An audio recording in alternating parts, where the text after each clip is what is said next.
प्रशिक्षणार्थियों एवं मेरे बच्चों, हम आज के टॉपिक में आपको एक ऐसे सब्जेक्ट के बारे में बताएंगे जिसमें कि शरीर में स्वेलिंग रहता है और विभिन्न ऐसे पॉसिबल जिसमें कि स्वेलिंग रहता है और उसमें जो है मुख्य रूप से जो वर्णन करेंगे वो है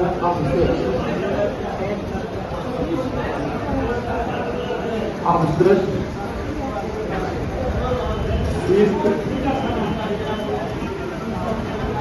ट्यूमर, हेमाटोमा। वैसे तो अन्य भी कंडीशन है, लेकिन मुख्य रूप से जो व्यवहारिक रूप में मिलेगा आप लोगों को इसलिए बताया जाता है कि आप हमारे संस्थान से प्रशिक्षण जो प्राप्त कर रहे हैं तो आर्टिफिशियल इंसेमिनेशन का आप लोग ध्वजवाहक हैं, आप लोग जो है कृत्रिम गर्भाधान के हमारे जो है शहीद हैं और वो जाकर के गांव घर में लोगों की सेवा करेंगे, साथ ही पशुपालन के महत्व को आगे बढ़ाएंगे, लोगों को आपका अपना और लोगों को जीविका उपार्जन में आप जो है स्वरोजगार के द्वारा आप मददगार साबित होंगे। तो आप जब कृत्रिम गर्भाधान करने के लिए जाएंगे तो कभी कभी कुछ ऐसी समस्या पशुओं में मिल जाएगी जिसमें प्राथमिक पशु चिकित्सा की आवश्यकता पड़ेगी और वो आपको करना पड़ेगा, क्योंकि कहीं जाइएगा और उसके गाय को मान लीजिए कुछ कहीं पर स्वेलिंग है या छोटा मोटा तकलीफ है, उसको आप कहिएगा कि नहीं ये मेरे क्षेत्र की बात नहीं है तो अच्छी बात नहीं है। आपका यह कर्तव्य है कि प्राथमिक पशु स्वास्थ्य के बारे में जो छोटे छोटे जो चिकित्सा जो नॉर्मलिटी है उसको भी आपको डील करना है। उस अवस्था में आपको ये कंडीशन अक्सर हम मिलेंगे, अब्सेस, सिस्ट, ट्यूमर, हेमाटोमा और हर्निया। और इनके बारे में हम बारी बारी से अलग अलग बताएंगे। हो सकता है कि वीडियो लंबा हो जाए, इसलिए इसको जो है हम 2 पार्ट में भी बना सकते हैं। आज हम प्रारंभिक क्लास में ये बता रहे हैं कि अब्सेस क्या होता है। तो अब्सेस के बारे में इसको इंग्लिश में डेफिनेशन दिया गया है कि obsess is a closed cavity containing पस। यह एक कैविटी है जिसके अंदर में पस भरा हुआ है। सिस्ट जो है cyst is a closed cavity containing clear fluid, उसके अंदर जो है फ्लूइड भरा हुआ है। और ट्यूमर जो है ये मस्कुलर ग्रोथ है जो कि शरीर के बाहरी अंग से निकला हुआ रहता है और ये जो है 2 तरह का होता है, मैलिग्नेंट और बेनाइन। उसके बाद haematoma is a closed cavity containing clotted blood, जो कि जो है ब्लंट ऑब्जेक्ट से जो है चोट लगने से अंदर का ब्लड का फट जाता है और वहां पर ब्लड जमा हो जाता है, इसको हेमाटोमा कहते हैं।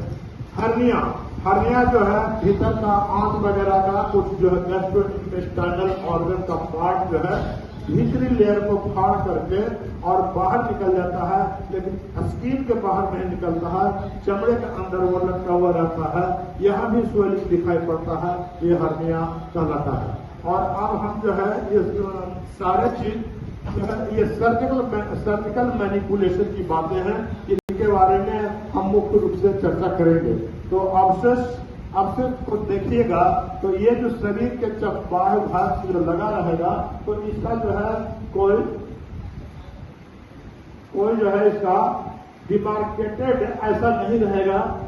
वो सीक्वेंस जो है जो सिमेट्रिकल रूप में जाएगा, कहीं ऊपर उस पर नेट बना हुआ ऐसा कुछ नहीं रहेगा। ये पेनफुल होगा, इसमें अगर देखेंगे तो कहीं पर एक सॉफ्ट जरूर है और उसी सॉफ्ट पर जो है हमको अब्सेस की पहचान करेंगे। और उसके अंदर अगर कंफ्यूजन है कि किस स्वेलिंग में क्या है, किसमें पस है, किसमें फ्लूइड है, किसमें क्या है, तो और कंफर्मेशन के लिए फील्ड के कंडीशन में आप उसमें नीडल जो है 16 नंबर का नीडल, अकोनॉमिक नीडल जो प्लास्टर लाइट नीडल जो है 16 नंबर या 18 नंबर को उसमें डालेंगे और डाल करके बाहर निकाल करके देखेंगे। अगर उसमें उजला उजला ऐसा भाग का खुद्दी जैसा उसमें जमा हुआ निकलेगा तो इसका मतलब कि पस है। अगर उससे पानी निकलेगा इसका मतलब सिस्ट है। अगर उसमें मस्कुलर मांस का कुछ पार्ट या ब्लड का कुछ पार्ट मिलेगा तो इसका मतलब ट्यूमर है। उसी तरह से ब्लड का काला ब्लड क्लॉटेड पार्ट अगर निकलेगा तो हेमाटोमा है। और हर्निया में आप छेद नहीं कीजिएगा। हर्निया में उसको कैसे हम पहचानेंगे ये हम दूसरे क्लास में बताएंगे, उसको छेद नहीं करना है। तो अवशेष जब हम कंफर्म हो गए तो इसको ट्रीटमेंट करने के लिए पहले शुरू उसके ऊपर में देखेंगे या कहीं पर भी जो मुलायम पार्ट कहाँ पर है, उस मुलायम पार्ट में हम जो है ब्लेड लगाएंगे। कर्व ब्लेड इसमें अच्छा होता है। बीपी हैंडल में लगे हुए कर्व ब्लेड के नोकी को, उसके पॉइंट को इसमें घुसा करके और उसको थोड़ा सा बढ़ाएंगे तो उससे पस निकलना शुरू करेगा। कभी कभी उसमें कैजिएटेड पस निकलेगा, बहुत गाढ़ा पस निकलेगा, जिसको खींचेंगे तो रबड़ नुमा जो है बाहर निकलेगा। वो ओल्ड अब्सेस में ऐसा होता है जिसके अंदर पस का वाटर जो है अब्जॉर्व हो गया है, बाकी मटेरियल जो है वो गाढ़ा हो गया है। तो उसमें जो पस जो निकलेगा, पस निकलने के बाद उसको जहां तक बन सकेगा ड्रेन कर देंगे। अगर गांव घर की बात है तो नीम की पत्ती को पानी में खुला करके उससे भी हम उसको सफाई कर देंगे, या लाल पोटास का पतला घोल बना करके उससे उसको साफ कर देंगे। और साफ करने के बाद उसमें मैग्नीशियम सल्फेट नामक दवा भर देंगे। मैग्नीशियम सल्फेट दवा जो है वो हम अंदर में जो डेब्रिज है उसको गला करके निकालेगा। लेकिन होता है क्या कि आज आपने घाव को साफ कर दिया और कल जो है फिर जाइएगा तो ऊपर का मुंह उसका भर जाएगा, आपको लगेगा कि घाव ठीक हो गया, लेकिन भीतर में है। इसलिए उससे वैसी अवस्था में जो मैग्नीशियम सल्फेट दे रहे हैं उसको गौज में भिगा करके देने से जो है ज्यादा अच्छा होता है। गौज में भिगाकर उसको भीतर भर देंगे। तो रुई का भी बना सकते हैं, लेकिन रुई में क्या होता है उसको जब खींचिएगा नेक्स्ट डे करके उसका कोई रेशा वगैरह जो है उसमें रह जाएगा, जो कि बाद में कॉम्प्लिकेशन करेगा। इसलिए मेरा अपना अनुभव है और मैं सभी लोगों को बताता हूँ, आप लोग को भी बताता हूँ, उसमें बैंडेज या स्टेरलाइज गौज जो है उसमें मैग्नीशियम सल्फेट को लपेट करके उसको अंदर दीजिएगा।